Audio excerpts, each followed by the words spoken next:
Meus amigos, boa noite. A paz e a graça. Nós que, vivendo a esperança, aguardamos que o Espírito Santo de Deus nos inunda com a sua graça, com o seu amor, com o seu poder, para que de nós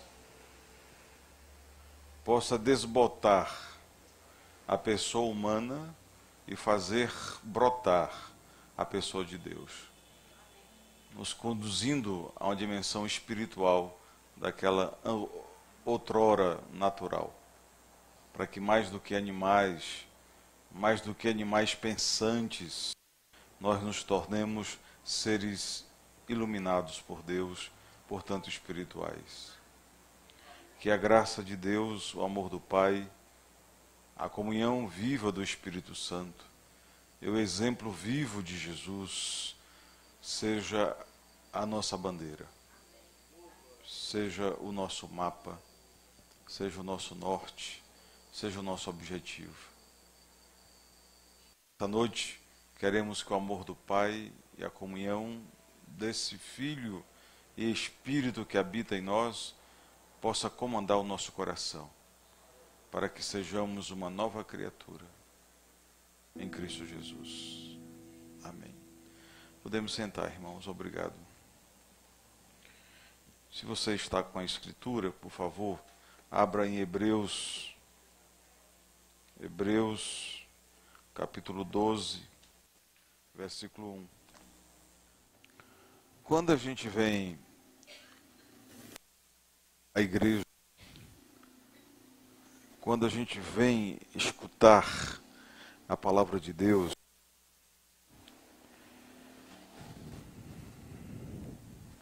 nós temos que tirar do nosso coração a visão de um mero culto, uma visão de uma mera religião.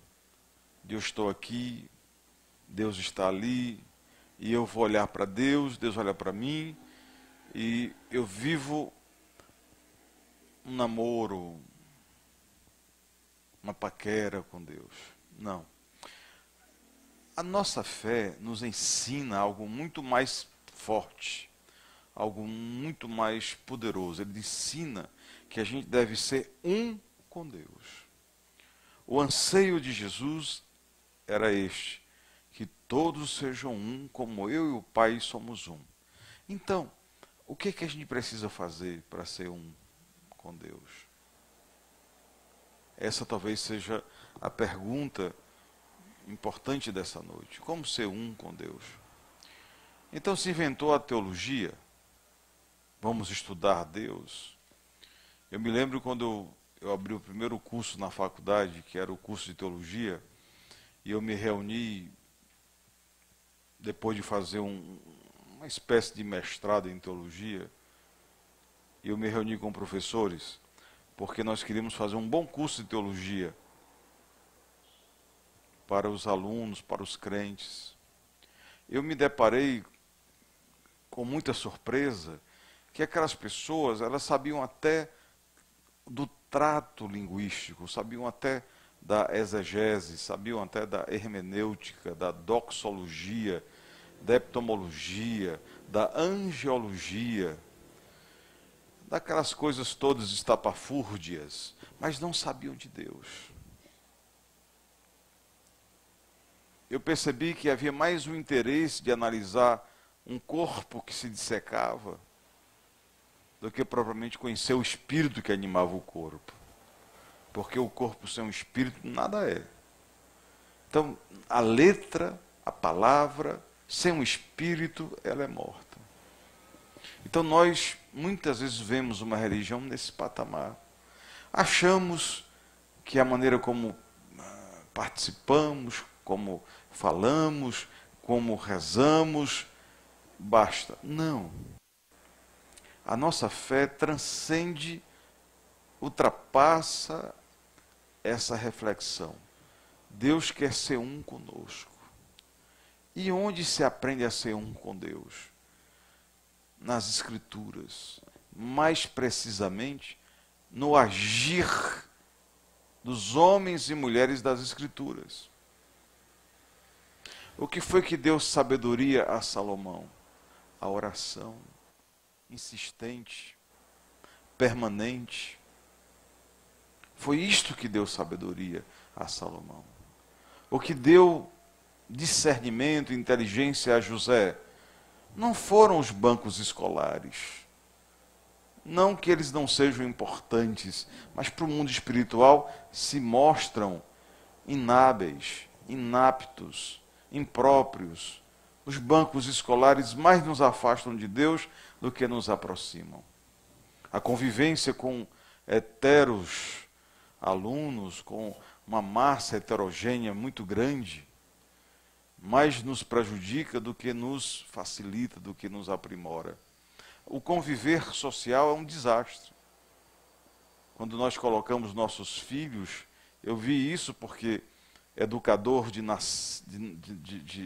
no nascedouro, eu comecei a educar na formação da fé muito novo, e eu coloquei meus filhos em ambientes e escolas aparentemente cristãs, que de cristãs só tinha ideologia, porque o seu dia a dia tão ruidoso, tão ruinoso, tão impróprio como qualquer outro antro de perdição. E talvez com maior gravidade, porque não aparentava isto. E a gente então deixa de ter muitos cuidados, porque entende que está bem guardada aquela criatura ali. E onde se aprende a ser um com Deus? Não. Se aprende com as orações, com as meditações, com as entregas. Isso independe do seu grau escolar, independe da sua cor, independe da sua inteligência, independe da sua riqueza. Isso depende apenas de um ato de adoração a Deus. E você pode fazer isso. As Escrituras tratam de adoradores, de pessoas que não firmaram seus cursos, que não trabalhavam por pecúnia e que se tornaram pessoas ricas, inteligentes e sábias. Não necessariamente nessa ordem. O poder, ele advém, como de outrora, agora no presente, ele advém de Deus. Então, nada disso, a gente pensa até que é possível, mas não é. A nossa família, por melhor que ela seja, ela não vai nos dar a felicidade, por mais que a gente queira. Os nossos amigos, por mais que eles sejam bonzinhos, eles não vão nos permitir a felicidade. Isso é um atributo divino. O nosso negócio, nossa empresa, nossos ganhos, por mais que a gente se equivoque e mergulhe neles, não nos dará a alegria e tampouco terá poder para no dia da amargura, no dia da angústia, que assim, não é, nos rodeia. A Bíblia fala em Pedro que o inimigo ele está ao nosso redor, nos rodeando. E eu já estou aí, chegando aos 60, e eu já procurei ver se o inimigo me rodeando. Eu vi pessoas me rodeando. Eu vi emoções me rodeando. Eu vi comportamentos me rodeando. Porque esses inimigos, a Bíblia diz, são da nossa própria casa. São as pessoas com as quais nós conversamos, com as quais dialogamos, com as quais admitimos uma certa cumplicidade. E muitas vezes essas pessoas destilam a tristeza, a mágoa, a angústia para os nossos corações. E onde vamos ter a nossa força? Aprendamos com as Escrituras. Onde que Abrão tomou forças? Qual foi a faculdade de Harvard, de Lyon, de Yale, ou aqui da Unifor que ele fez? Entendam isso. Onde foi que Noé aprendeu coisas náuticas, fazer navios transatlânticos? Com quem foi? Com quem foi que Moisés aprendeu a ter poder, o verdadeiro poder, que fez calar o maior poder da época? Onde foi que ele buscou esse poder? É necessário que nós voltemos à raiz, ao radical da nossa fé, aquilo que dá sustentáculo à nossa fé. É necessário que nós nos voltemos para a primeira e única aliança. aliançarmos-nos com Deus. No direito a gente chama de sinalagmático. O sinalagmático é um contrato que nós fazemos com alguém e que aduz desse contrato responsabilidade, direitos e deveres e uma pecúnia, um saldo. Então, quando nós fazemos uma relação contratual com Deus, Deus quer nos dar um saldo de poder, de glória, que vai além da salvação, que vai além da nossa libertação espiritual. Então, nós estamos aqui, irmãos, para convidar você a refletir sobre esse diálogo. Como que eu posso ser um com Deus? Como que eu posso ser uma pessoa que tem o poder de Deus em mim? Como eu posso fazer isso? Que coisas eu tenho que fazer? A Escritura ensina que você não precisa de nada mais do que além do que você já é, do que você já possui.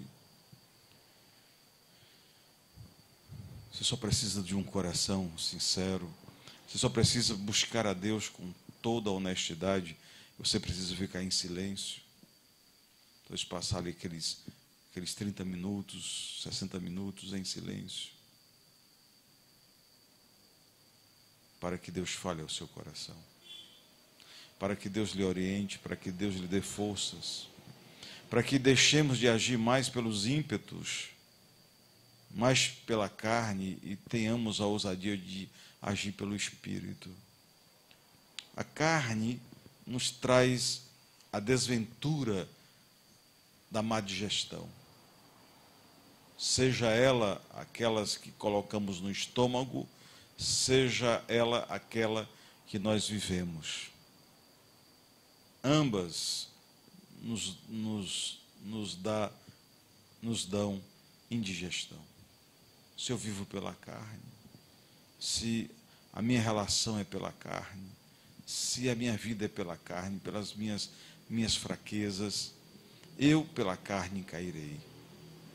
Então o convite das Escrituras e o nosso convite, que não é um convite novo, é um convite que se repete, é um convite já amassado, é um convite já suado, é um convite já com as suas arestas carcomidas, é um convite milenar, é um convite para que nós nos apartemos daquilo que nos escraviza. E é disso que Hebreus, e agora vizinhos que estamos do encontro, a Senhora nos convida, diz assim, no versículo 1 do capítulo 12. Portanto, também nós, visto que temos a rodear-nos tão grande nuvem de testemunhas, desembaraçando-nos de todo o peso e de todo o pecado que tenazmente nos assedia, corramos com perseverança a carreira que nos está proposta. Imagine você competir numa corrida de 100 metros, de 500 metros, de 1000 metros que sejam, todo mundo com roupa leve, com tênis leves, todo mundo bem leve, com corpo sarado, e você vai competir com uma mochila de 100 quilos nas costas, mais 20 quilos de chumbo em cada perna, e você quer competir com esses corredores. Visivelmente, você não tem chance nem no primeiro metro, porque você está carregando um sobrepeso. Esse sobrepeso, a Bíblia chama de fracassos, de fraquezas. E a gente redunda em pecado. O pecado, ele nos inibe o passo. O pecado nos inibe a corrida. O pecado nos inibe chegarmos em algum lugar. É assim que ele faz. O pecado nos deixa encolhidos. O pecado nos deixa limitados. O pecado nos deixa fragmentados, impotentes. como se deliberadamente, dia após dia, se águia fôssemos, resolvêssemos arrancar o nosso apanágio, resolvêssemos arrancar as nossas penas, uma por uma. E aquelas asas desfalcadas de penas procurasse levantar um voo abismal. O fatídico irá acontecer. Morte certa. É assim que a gente faz. Cada vez que a gente ora menos, cada vez que a gente está menos presente com Deus, cada vez que a gente vai sendo conduzido pela carne, pelos desejos, pela tentação, é uma pena a menos do anjo da guarda que está posto sobre nós, que pode nos içar, que pode alçar voo, que nós vamos arrancando as penas. E ficamos assim como um chumbo pesado. Inservíveis para nós, inservíveis para quem quer que seja.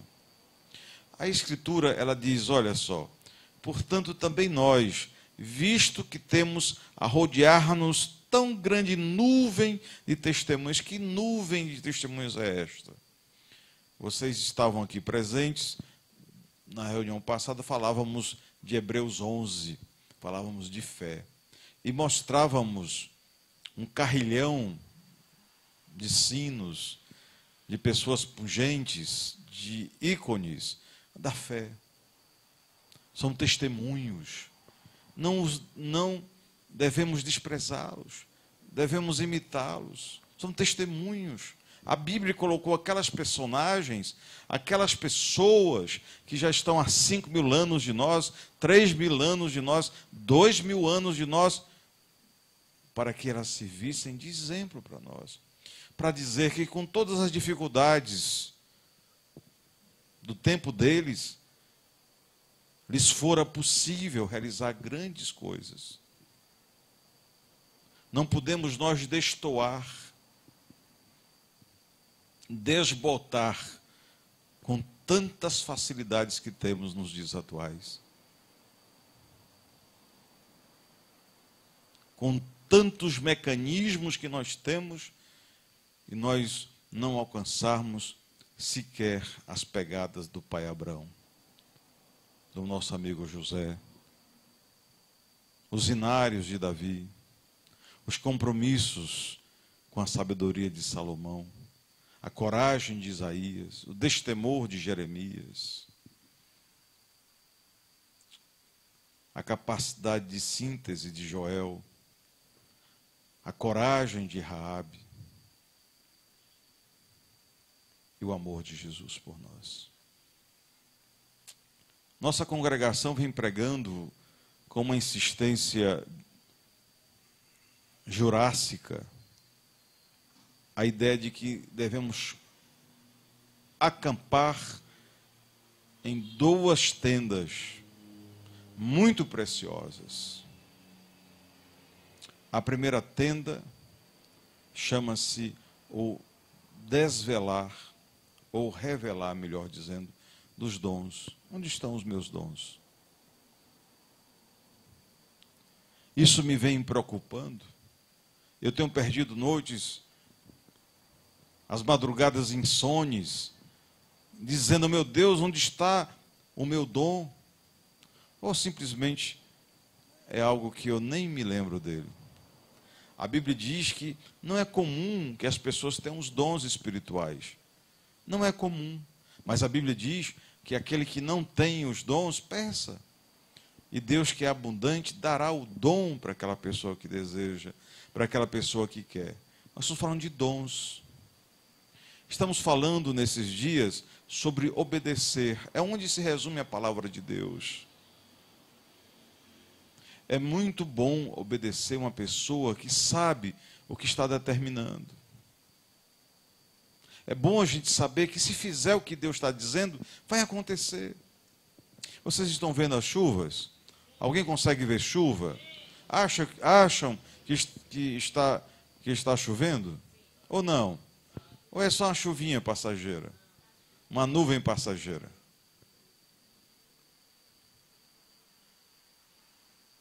Há 40 e poucos dias atrás não havia resquício de chuva. Não havia nem uma nuvenzinha do tamanho da mão de um homem. O cenário era de seca. O inverno passara. Não derramara as águas, chamadas as águas temporãs. E nós começamos a pedir aqui na igreja pelas águas serôdias. Aquelas destemporadas, aquelas intempestivas, aquelas que não estavam na previsão do calendário. E Deus ouviu essa prece. E Deus ouviu essa prece. Deus tem escutado essa prece. E se eu ouso lembrar tal cumprimento de um pedido, de um milagre, Deus vai realizar os milagres na sua vida. Agora seja ao menos como a terra seca, que é o cheiro das águas, verdeja, né? Seja como a corça sedenta. O derramar de Deus aqui nessa igreja, o derramar da palavra de Deus aqui, é uma verdadeira catarata do Niágara. Não é possível que o irmão venha e vá, e venha, e vá, ainda tenha sede, ainda tenha fome. Isso porque tem fechado a boca do coração ao banquete de Deus. A proposta de Paulo é assim, que nós nos desembaracemos de todo o peso. De todo o peso. Olha, o seu casamento não pode ser um peso. A sua esposa não pode ser um peso. O seu marido não pode ser um peso. O seu trabalho não pode ser um peso. E você poderia até refutar a ideia, contrariar o pregador, dizendo, não, mas é um peso. Eu diria que não. Por quê? Porque se nós colocamos a Deus, Deus é a boia que faz o machado do profeta boiar. Deus é a boia que faz com que aquele peso se torne mais leve do que a água. Deus é a boia que faz você andar sobre as águas. Deus é a boia, as asas, é o poder que nos faz ir além da nossa própria realidade. Pastor, mas está muito ruim, está muito difícil, está muito pesado, está muito esquisito. E eu digo, então está muito sem oração, está muito sem fé, está muito sem crença e zero de dons. Se eu diminuo a intensidade da minha fé, aumenta a intensidade dos meus problemas. Se eu diminuo as orações que me dão soluções, aumentam então as dificuldades insolúveis. O sujeito para de orar, o sujeito para de buscar a Deus, aí os abrolhos infernais começam a apontar a sua cara. Aquilo que já era para estar resolvido, aquilo que já era para estar solucionado, como um tumor, surge de um braço completamente saudável. Precisamos, meus irmãos, nos nutrir com o amor de Deus, com a sua graça. Paulo lhe recomenda aqui, dizendo, vamos nos desembaraçar. Sabe o que é uma pessoa embaraçada? Não é? Se estivesse na Espanha, uma mulher embaraçada, em Portugal, sei lá, seria uma mulher grávida, né? A mulher está embaraçada, está grávida. Mas aqui no Brasil, está embaraçada é um novelo de linho. A pessoa foi desfazendo, e ele se fez de nós. E você vai tentar desmanchar esses nós. A vida da gente é para ser um novelo bem redondinho, para você ir puxando metro a metro, e não os quilômetros. Você vai descobrir que chega mais ligeiro, desenrolando o rolo de metro em metro do que em quilômetros. Embora aparentemente lhe pareça o caminho mais fácil. Deus não propõe para ninguém caminhos fáceis. Não existem caminhos fáceis. Os caminhos fáceis, eles são desvalorizados. Um rapaz fácil, a namorada não valoriza. Uma moça fácil, o rapaz não valoriza. Uma vida fácil, sedentária, mata o sujeito enquanto está dormindo. Porque ele não tem sequer forças para nada. Então a vida não é fácil. A vida é um conjunto de desafios que todos os dias gritam à nossa porta. Mas não importa os desafios, se nós temos o nosso Deus como o nosso baluarte, como nossa rocha. E nós vamos como aquele que disputa torneios esportivos, como Paulo diz, até achando melhor que o desafio seguinte seja até mais avançado do que o anterior. Porque você sabe que pode vencer. Dos joguinhos de estratégia, que aqui lá eu brinco, um deles xadrez, quando a gente começa a jogar xadrez, a gente vai pelo jogo fácil, mais fácil, chamado o modo avançado 0, que o próprio tabuleiro erra para você ganhar. É muito interessante. Mas para você é aquela novidade. Por quê? Porque você não sabe ainda, não tem intimidade com as peças. Depois você não aguenta mais jogar esse jogo. Você quer um nível de dificuldade 1, que já faz o tabuleiro do computador pensar. E você vai ali, vai buscar vencer. Depois de um certo tempo, a dificuldade de nível 1 já não lhe agrada mais. Já não é mais interessante para você. Você vai querer uma dificuldade maior. E assim por diante. Assim é a vida. Assim é tudo. Ninguém aguenta todo dia o mesmo café, o mesmo lanche, o mesmo almoço. A pessoa não faz outra coisa além daquilo. Comida saborosa, mas é a mesma coisa. Não há uma novidade. Não há nada de novo sobre o sol. Aquele feijão com o caldo bem ralo. A culpa é do feijão, que o caldo é ralo. Homem, pega uma xícara de feijão, machuque, liquidifique, jogue de novo junto com os outros feijões e o caldo vai ficar bem grosso. Há um toque de pimentinha do Reino Nova ali em cima, 3 ou 4 folhinhas de coentro, de salsa.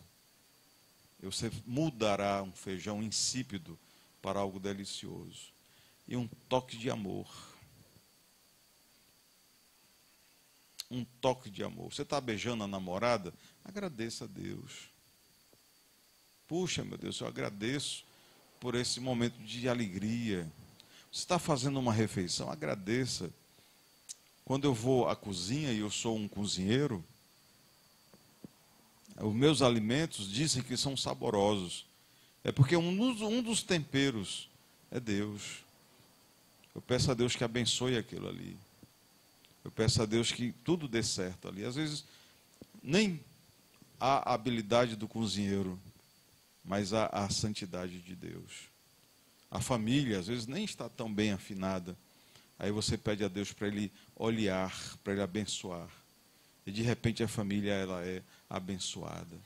Você fica pelejando, peleja com o filho, peleja com a filha, peleja com o filho, peleja com a filha, e não funciona. Peleje com Deus. Faça como Jacó. Jacó pelejou com Deus. E o nome dele virou Israel. Aquele que peleja com Deus. E aí Deus cuida de tudo. Sabe, Jacó lá orando. Hein, pessoal? Diga Jacó orando. Diga Israel orando. E José preso. Amém, pessoal? Diga José preso. O filho do amor de Jacó. Pensem que fizeram de tudo para matar esse menino. E pense que Deus fez de tudo para esse menino não morrer. Pense que fizeram de tudo para afundar esse menino na lama. E pense que Deus fez de tudo para colocar esse menino nos lugares mais altos. Porque tinha uma pessoa clamando a Deus. Eu não me lembro de Abraão Eu não me lembro de José, eu não me lembro de Moisés, eu não me lembro de Abrão buscar outra forma de força que não em Deus. Eu não consigo ver Jacó discutindo com o faraó do Egito. Imagina, diga imagina. Os egípcios odiavam pastores. Só pelo fato de você ser pastor de ovelhas, já era motivo para mandar matar. Eles odiavam pastores. Consideravam a profissão de vagabundos. Então jamais, diga, jamais ouviriam a Israel somente por sua condição de pastor. Mas diga, mas a Deus, o faraó teve que ouvir. Ele que não tinha ouvidos para ouvir durante o dia, Deus falou com ele à noite. Lhe deu sonhos, sonhos que se repetiam, que se repetiam, que se repetiam. E ele tinha adivinhos, devia ter milhares de adivinhos. E ninguém conseguia dizer o que o rei precisava ouvir. Quando tudo parecia perdido, o vinhateiro, o que servia vinho para o... Olha o meu rei, eu não sei se o senhor vai querer ouvir, mas um rapaz, olha o anjo Gabriel falando na boca desse rapaz do vinho. Tem um rapaz lá embaixo, cujo nome é José, e esse rapaz disse tudo o que aconteceu comigo. Será que ele não vai dizer para vossa majestade o que majestade deseja ouvir?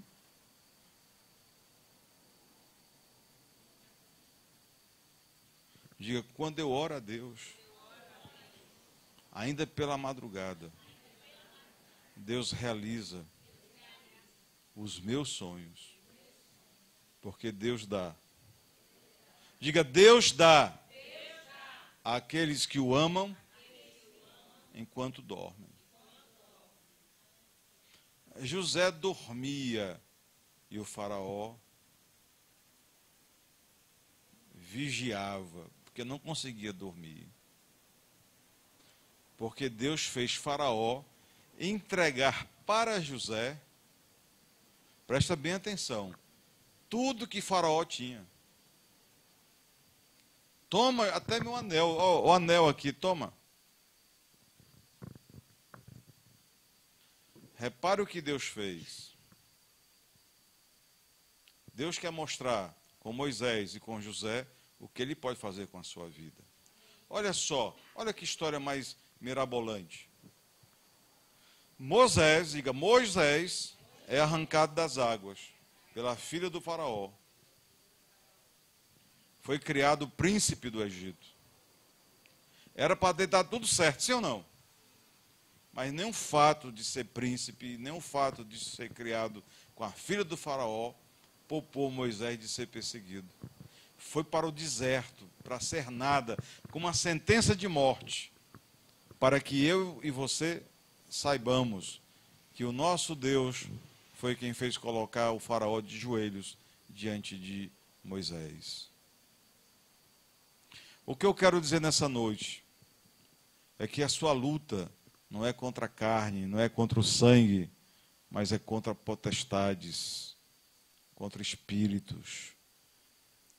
Um deles que você tem que guerrear, e que eu tenho que guerrear, nós vamos guerrear juntos, é o espírito da preguiça orante.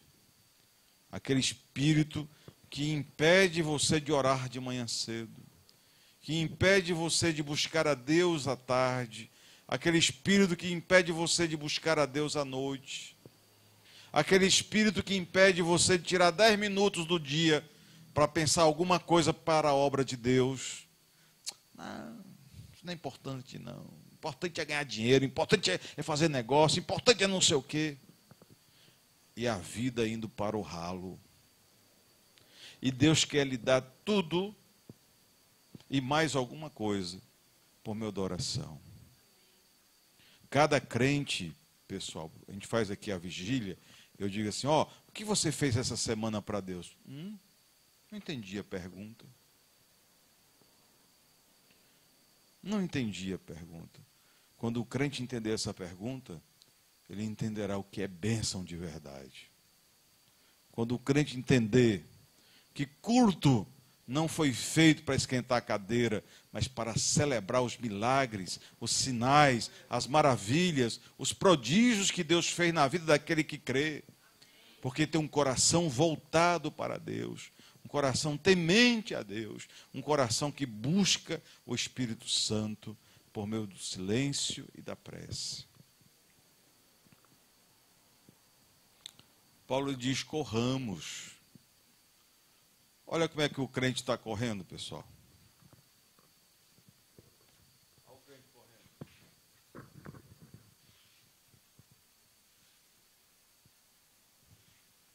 Cansei, aí senta. Aí ele encontra aqui um amigo dele, O amigo dele: pai, vamos aqui atrás, está bom demais. Aí ele volta. Aí o amigo quebra a cara dele, o amigo destrói a paz dele. Ele diz: ixi, voltar para Deus. Aí vai voltar para Deus.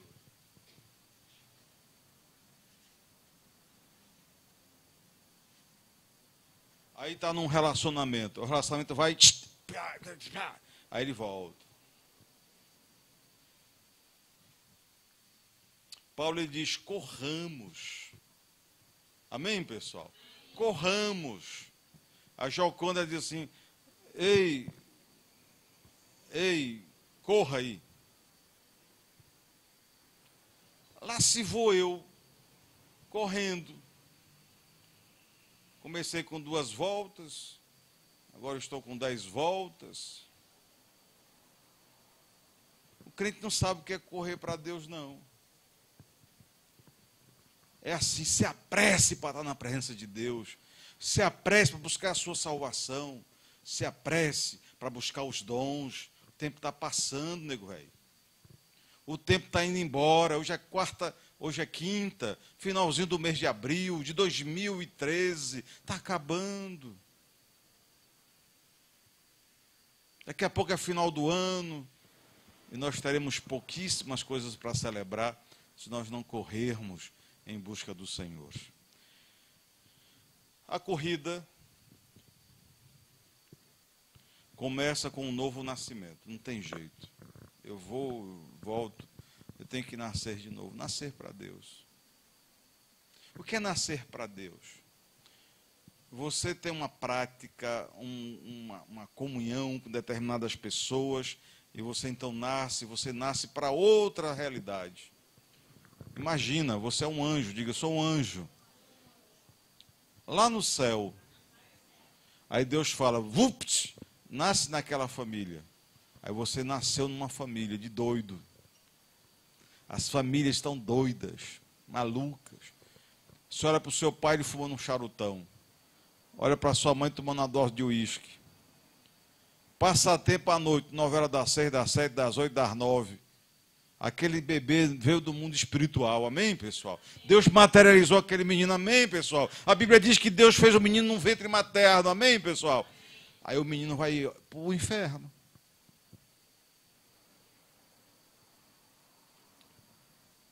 No lugar da mãe oferecer o bico do peito para dar de mamar até os 2 anos, começa aquela panelinha no fogo. Tchaco, tchaco, tchaco, tchaco, tchaco, tchaco. Nestlé, com não sei quantos produtos químicos e não sei o que mais, aquela papa grudenta. Faz assim o bichinho aí.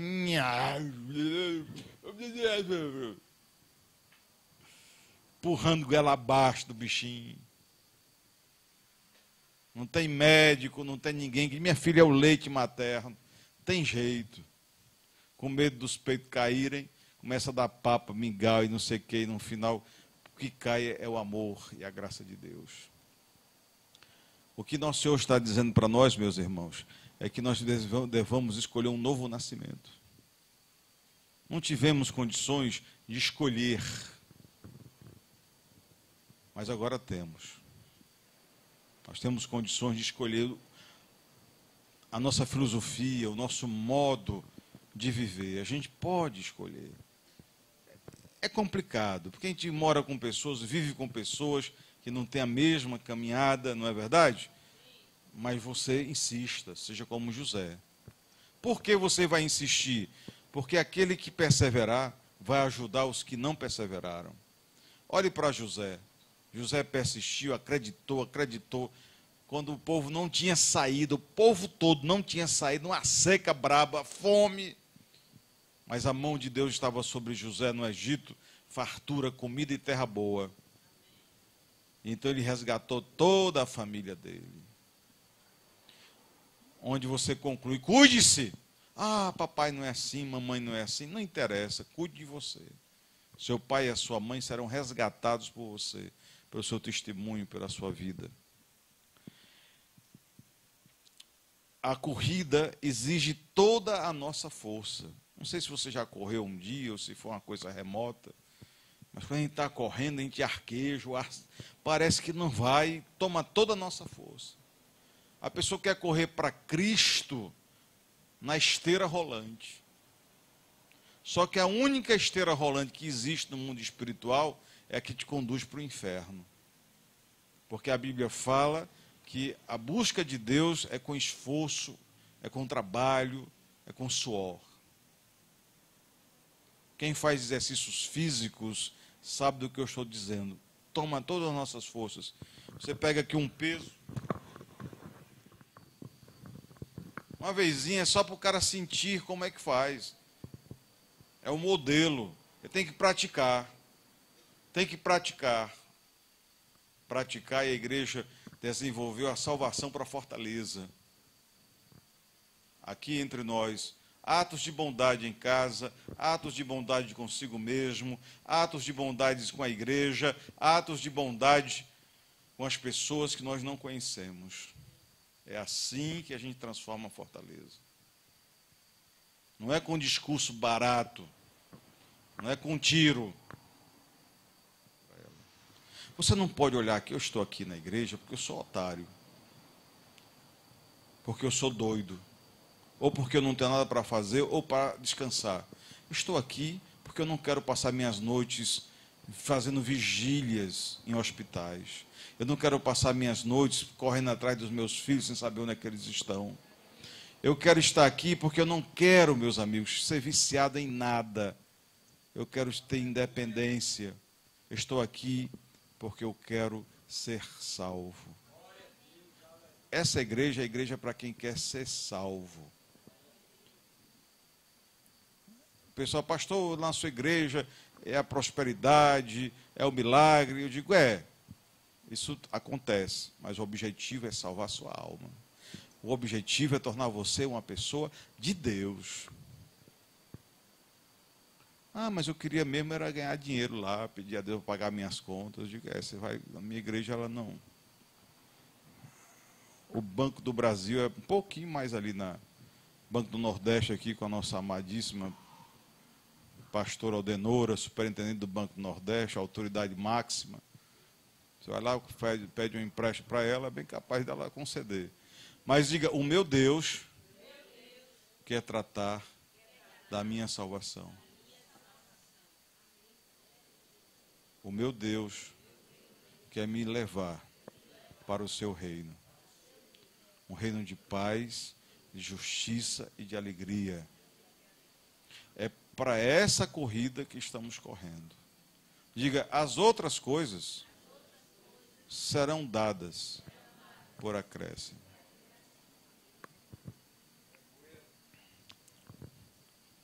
A nossa corrida está voltada para uma meta maravilhosa, ter intimidade com Deus. O corredor, ele não deve se distrair com nada. Já imaginou uma maratona, um campeão, aí passa uma propaganda da Coca-Cola, ele correndo, aí, propaganda bacana, legal, gostei dessa propaganda. Funciona, pessoal, é assim? O corredor, ele tem um alvo, ele não se distrai com nada. Ele quer chegar onde ele quer chegar, ele não se distrai. O crente, não, pastor, não vou não porque tem um aniversário. Não, não vou não porque tem uma festa. Não, tem uma viagem. Não tem... Como assim? Todas as vezes que isso acontece, eu estou dizendo para Deus, Senhor, tu não tens importância para mim.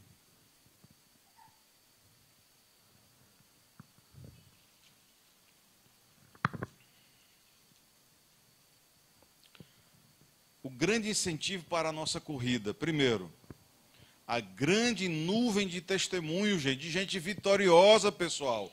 De gente que venceu, pessoal. De gente que chegou lá, meu amigo. De gente que deu certo. O capítulo 11, ele é uma nuvem tremenda de testemunhos. De mulheres que deram sentido às suas vidas. De homens que deram sentido à sua existência. De pessoas que se tornaram praticamente governantes do mundo conhecido, porque amavam a Deus. O grande incentivo para a corrida, estar na presença do Senhor. Saber que Ele é o nosso personal. É Ele quem nos treina. É quem diz, rapaz, faça assim, faça assado. Pare aí, descanse aí, corra colar. Ele é o nosso personal. E aí a sua parte, para você se capacitar para a corrida. Veja qual é o peso que você está carregando, qual é a marmota, qual é a coisa ruim que você está carregando, coisa que não vale nada, coisa que não tem sentido. E eu estou carregando, meu Deus, por quê, meu Deus? Relacionamentos pesados, carregados. Por que que eu vou carregar esse troço? Coisas que não me fazem bem, seja homem, seja mulher, e desista desse negócio que não te faz bem. Se ajude. Se ajude. Saia de perto de gente ruim, saia de gente que atrapalha, saia de perto. Saia de perto de pessoas negativas. Você já tem um pouco de espiritualidade, você já sente energia, sim ou não? Você sente energia dessa. Sai de perto dessa coisa. Te inflama, te abastece com Deus. Não deixa o tanque ficar no vazio, não. Tem gente que, sabe, fica só no cheiro da gasolina. Recebe um trisquinho de Deus, aí quer enfrentar Golias. Enfrente a vida com o tanque cheio. Tenha sempre mais gasolina espiritual do que aquela que você supõe que vai gastar.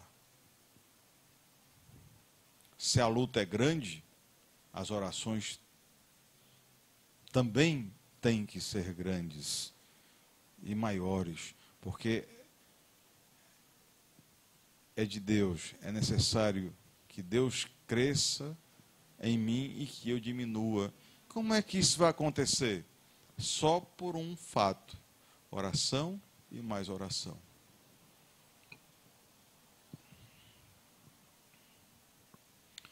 A direção do olhar nessa corrida. Você não pode ser como uma mulher de Ló. Indo aqui e olhando para trás, indo para cá e olhando para cá, lembrando dos compromissos, lembrando da festinha, lembrando da namoradinha, lembrando do namoradinho. A mulher de Ló olhou para trás e ficou para trás. Você tem que olhar com o objetivo real de buscar a presença de Deus. A Bíblia diz em Lucas 9:6-2, quem lançou mão do arado não deve olhar para trás. Se eu comecei aqui essa obra, vou largar para poder ir em busca daquilo que eu larguei para pegar essa obra, de jeito nenhum. Segurei, vou até o fim. Vou segurar na obra de Deus.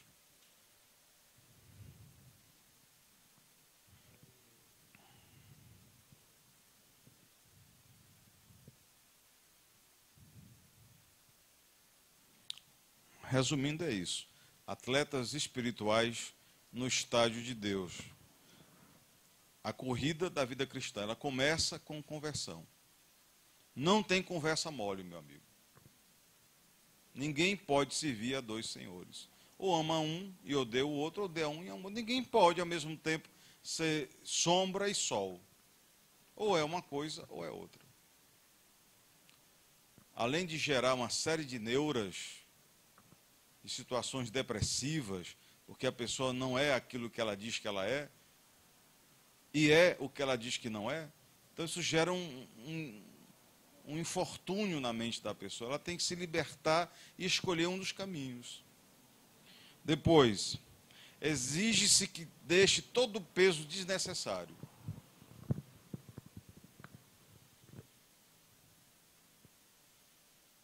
Nós falamos aqui que nós somos um vaso. Eu passo a semana todinha enchendo o vaso de problema. Amém, pessoal? Tem espaço para Deus se o vaso está cheio? Hein, pessoal? Então eu tenho que jogar fora. Eu jogo fora, assim, sacode o vaso assim, ó. Sacode o vaso com a mão assim, sai. Aí ficou aquele rato podre lá no fim. Fede tudo, mas tira o bicho de lá. Você vai botar laranjas boas com rato podre no fundo dos... Tira isso aí também, lava, escalda, purifica.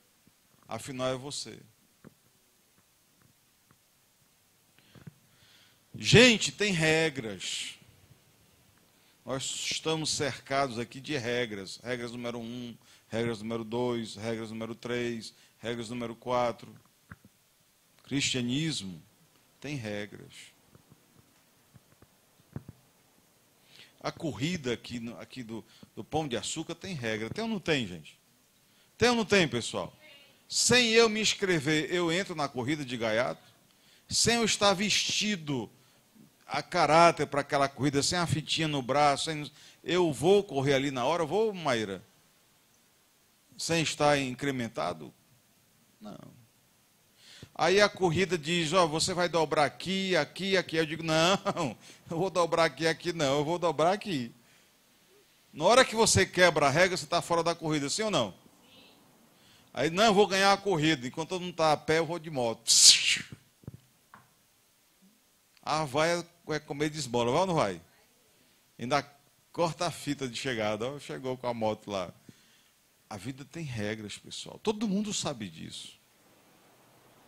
Crente quebrando a regra todo tempo vai ser quebrado.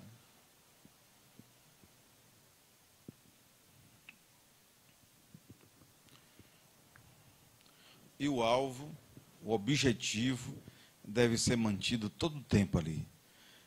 Aprenda uma coisa importante nessa noite. Você faz muitas coisas, escolha uma, põe na sua frente para fazer. Deixa as outras 9 esperando. Você vai observar que quem opta por um alvo e corre atrás daquele alvo, chega lá. Não deixe o inimigo te mostrar milhões de alvos. Salve o mundo todo, salve as baleias, salve a orca assassina, salve os tamanduás, salve as formigas, salve o ecossistema, salve o Amazonas, salve não sei o quê, e a pessoa não consegue salvar nem seu cabelo. Não tem coragem nem de lavar o cabelo. Fui fazer um curso, eu sou professor de oratória e marketing pessoal. E eu, naquele desejo de aprender, fui fazer um curso com uma fonoaudióloga famosíssima, livros e não sei o quê, um curso caro, me inscrevi e fui lá atento. Quando o curso começou, ela começou assim, ó, boa noite, pessoal, prazer estar aqui com vocês. Aí, daí a pouco, tomava um cafezinho, fumava outro cigarro. 15 minutos, tomava um cigarro. Então, no meio do curso, do primeiro dia do curso, eu fui embora. E ela ligou para mim, porque ela sabia que eu era professor. Professor Orlando, o senhor não veio mais? Não, eu estou com alguns inconvenientes. Na hora que ela pôs o cigarro na boca, ela negou toda a teoria que ela pudesse me dar sobre comunicação, sobre voz. O maior inimigo da voz é o cigarro. Estou falando só de questão de vocal. Além de enfiar os dentes, de estragar as cordas vocais, de enfraquecer os pulmões. Então, digo, na hora que ela fez isso, perdeu. Entendeu, gente? Preste atenção no que as pessoas fazem, porque elas se traem. Pode ter o discurso mais lindo do mundo, mas preste atenção no que é que elas fazem. O que elas fazem falam mais alto do que o que elas dizem. Preste atenção. Amém? Louvado seja Jeová. São 9h30. Eu quero convidar todos para as ofertas e dízimos. E essa pregação não termina. Amanhã nós continuaremos. É o capítulo 12. Esse que está aqui no fundo, olha, é o versículo que nós pregamos hoje. E é um capítulo com vastos versículos que eu pretendo conversar com você sobre ele amanhã na vigília à noite. Além dos salmos 112 e 113, que são salmos de agradecimento a Deus. Assim que terminar as ofertas, eu vou pedir aqui a Maíra e a Samanta para ler o salmo 112 e o salmo 113, cada uma. São versículos pequenininhos, e logo em seguida a oração da noite e as bênçãos finais. Pai do Senhor, irmãos, leitura do salmo 112. Louvai ao Senhor. Bem-aventurado o homem que teme ao Senhor, que em seus mandamentos tem grande prazer.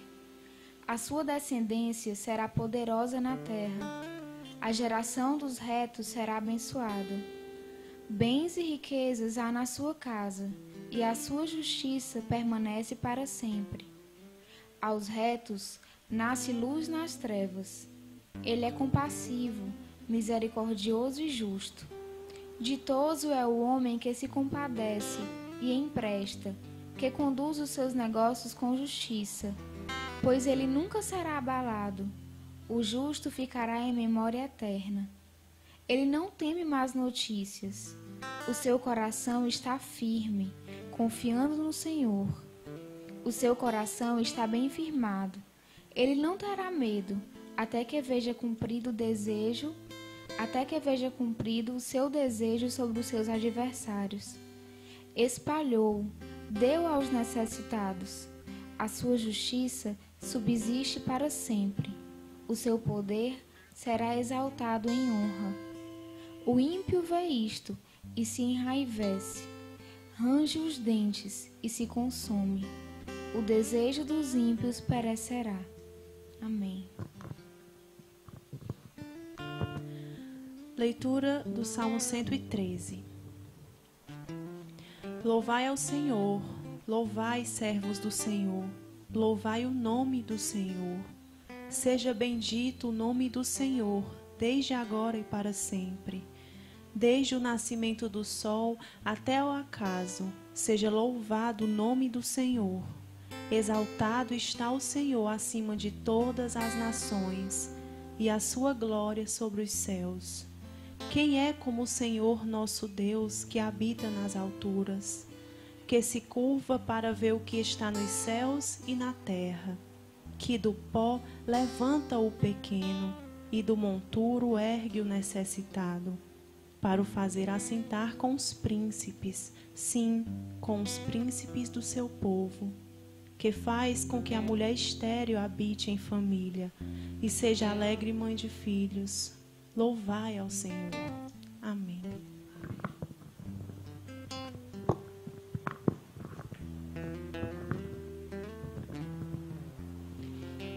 Igreja Paz e Graça, oração da noite. Sou a consciência de Deus em ação. Sei que Deus atua por meu intermédio, pois Deus opera por meio do homem. A lei do Senhor é perfeita. Existe um resultado perfeito para todas as minhas atividades. Minha atuação é sempre bem-sucedida, porque é a realização de Deus em mim, que é perfeito e divino. Obtenho imediatamente tudo o que preciso. Meu Deus suprirá minhas necessidades conforme sua riqueza na glória. Estou repleto de paz, harmonia e alegria. Irradio o amor divino a toda a humanidade. Estou agora identificado com o sucesso. Atraio a mim, de acordo com uma lei imutável, as circunstâncias, condições, ideias, finanças e todas as coisas necessárias ao desdobramento de meus planos. Sou guiado divinamente por todos os caminhos. Deus me faz prosperar em minha mente, meu corpo e tudo que me diz respeito. Vou dormir a cada noite sentindo-me feliz e bem-sucedido. Se o Senhor não edificar a casa, em vão trabalham os que a edificam. Se o Senhor não guardar a cidade, em vão vigia a sentinela. Inútil vos será levantar de madrugada, repousar tarde, comer o pão de dores, pois assim dá ele aos seus amados o sono. Obrigado, Pai.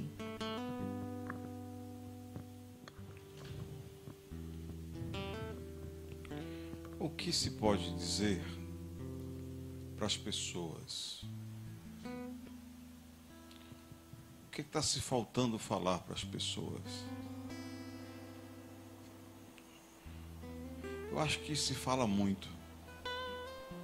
Eu acho que se diz muito. Eu acho que gritam muito.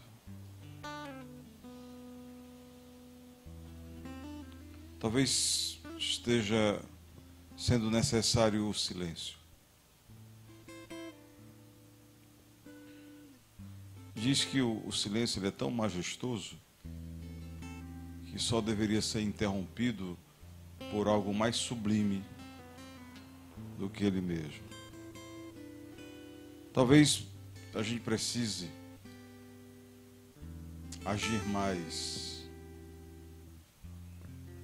amar mais, cuidar mais,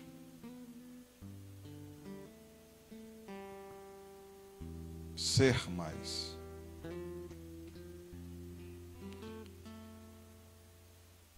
Nós não somos, embora estejamos numa roupa humana, nós não somos matéria, nós somos espírito. Deus é em nós.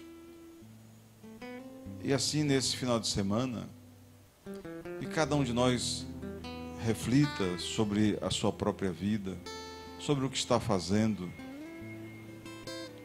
Não se julgue trabalhador porque trabalha muito pela empresa, pelos negócios.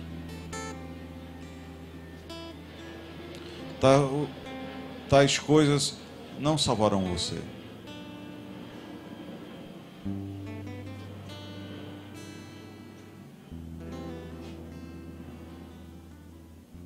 Mas responder à prece de Jesus, que nos manda orar ao Pai, para que envie operários para a messe, porque a messe é grande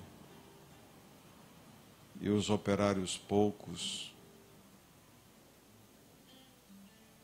Se digne em ser um operário, se digne em fazer mais do que se pede, do que se espera, se digne a agradar a Deus com a sua vida, com a sua voz, com as suas mãos.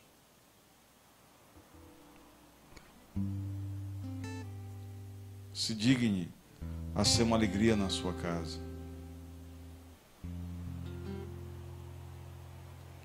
Se digne de pelo menos uma vez na semana, quando você for orar a Deus, chegue diante dele com alegria também.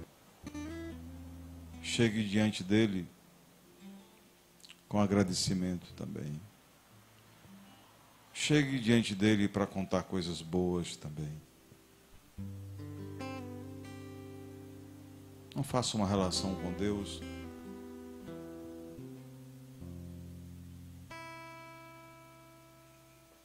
de meras depressões, de meras angústias, mas que nós tenhamos a alegria de Deus em nós. Eu quero que você reflita, porque é possível o reino de Deus aqui, é possível viver bem aqui, é possível ter Deus aqui, é possível uma pequena igreja, uma pequena comunidade clamar e as portas do céu se abrirem sobre Fortaleza, sobre o Ceará, porque o ferrolho da nossa casa já está desembainhado, já está aberto. Pai querido e Pai amado, o Senhor sabe tudo, mas é justo que confessemos a Ti a nossa inoperância, meu Deus, a nossa lentidão. Enquanto somos apressados para fazer as coisas que queremos, as coisas que desejamos, não temos tempo a perder. Somos lentos, muito lentos, para fazer a Tua vontade. Assim, meu Deus, levantamos uma prece nessa noite. Não queremos salvar o mundo, queremos salvar essa igreja. Queremos salvar essas pessoas. Queremos fazer o que Cristo fez. 12 pessoas, meu Deus, que possam ser luz para tantas trevas que nos cercam. E nessa noite, meu Deus, dá-nos o espírito do atleta para corrermos na Tua direção. Deus abençoe você, abençoe a sua casa, abençoe seus negócios, abençoe sua vida, abençoe seus sonhos, abençoe sua família, abençoe suas entradas e saídas, para que nenhum mal lhe aconteça. Que o seu coração se abra numa fome, numa sede, para beber e comer de graça o que Deus quer derramar sobre você. Santidade em nossas vidas, a presença de Deus em nossas vidas. Abençoai também, Senhor, as nossas oferendas. Abençoai, meu Deus, os que lutam pelo programa Milagres. Esse é um projeto que está na mão de Deus.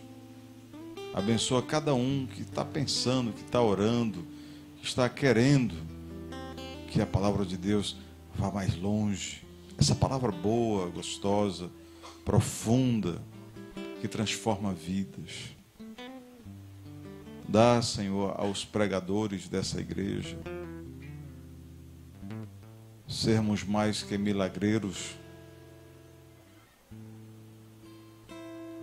e que bolsas de valor.